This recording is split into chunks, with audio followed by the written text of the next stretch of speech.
Chasala Democratic Youth Federation of India, DYFI Tribal Youth Federation, DYF ni bukakte, kaitam san mungna tuine shaltang hangkot pani thani deputation zaka, or deputation jama tuine kok matuna in busko DYFI haste committee ni adong shaka, tipra haste wa tabuk, belakino kirma shingsa bekar pangrere, abobai tabuk, ni thinang nawan shugoi shikla shikli ro, belakino kirikoro nglaja, haste hapang ni jura juda bedego, shai borok no tabuk, shebuk asuk thani buksa tangbo, shebuk tlangzagya, baksa shebuk tlangzamuni, private haikaba outsourcing সংস্থা রঙে বিসিংতি সেবক tlangjagai tongo abobo jaike tlangjagya haikaba je borok tlangjaganago aborok tlangjagya umabai tabo baksa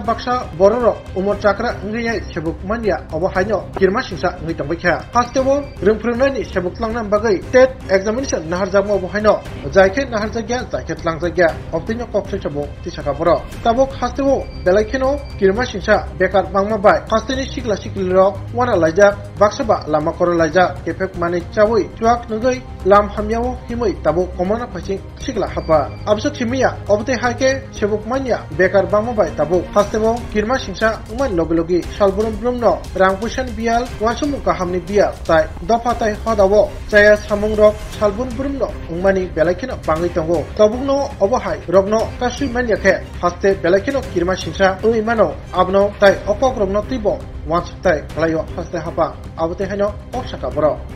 ভারতের গণতান্ত্রিক যুব federation Tripura রাজ্য committee এবং উপজাতি যুব ফেডারেশন কেন্দ্রীয় কমিটির আহ্বানে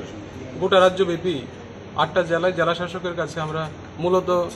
যুবদের কর্মসংস্থান বিষয়ক ৩ দফা দাবিতে আমরা ডেপুটেশনে যাচ্ছি। আজকে আমরা এই পশ্চিম ত্রিপুরা জেলার জেলা শাসকের কার্যালয়ে আমরা যাচ্ছি ডিওয়াইএফআই এবং টিএফডি সংগঠনের যৌথ উদ্যোগে ডেপুটেশন। মূলত আমাদের দাবি ৩টাই। যুবদের কর্মসংস্থান বিষয়ক আমাদের এই রাজ্যে যে সরকার চলছে, সরকার গঠিত হওয়ার সময় যে প্রতিশ্রুতিগুলো দিয়েছিল তার মধ্যে অন্যতম হচ্ছে যুবদের কর্মসংস্থান। আমরা দেখছি বিভিন্ন দপ্তরে অসংখ্য শূন্যপদ পড়ে আছে, সরকার সেক্ষেত্রে উদাসীন, প্রয়োজনীয় পদক্ষেপ যেটা নেওয়ার সেটা নিচ্ছে না, অবিলম্বে শূন্যপদগুলি যাতে পূরণ করা হয়। দ্বিতীয়ত হচ্ছে আউটসোর্সিং। এখানে দেখা যাচ্ছে যে যারা অবসরপ্রাপ্ত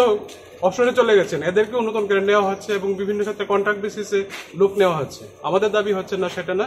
রেগুলার বেসিসে এবং যুবদের থেকে নতুন কর্মসংস্থানের মধ্যে দিয়ে তাদেরকে যাতে নিয়োগ করা হয় সেটা করা। তার পাশাপাশি আরেকটা দাবি হচ্ছে আমাদের এই যে নিয়োগের ক্ষেত্রে যাতে স্বচ্ছতা থাকে। বিভিন্ন সময় দেখা যায় যে একটা নির্বাচন আসে, নির্বাচন এলে বিভিন্ন দপ্তরে সাংবাদিক সম্মেলন করে পত্রিকার মাধ্যমে বিজ্ঞাপন দেওয়া হচ্ছে, লোক নেওয়া হবে, পরীক্ষা নেওয়া হয়, কিন্তু তার পরবর্তী সময় বছরের পর বছর চলে যায়, সেগুলোর ক্ষেত্রে নিয়োগও হয় না, তার পরীক্ষার রেজাল্টও বেরোয় না এবং বেরোলে তা কি হচ্ছে কিছুদিন পরে দেখা যায় সেগুলো বাতিল করে দেওয়া হচ্ছে। এই মূলত 3টে বিষয় নিয়ে এসেই আমরা আজকে জেলা শাসকের কাছে আমরা ডেপুটেশনে যাচ্ছি প্রতিনিধিমূলক। আপনার পরিচয়টা? আমি অরিন্দম বিশ্বাস, ডিওয়াইএফআই রাজ্য সম্পাদক মনোনীত।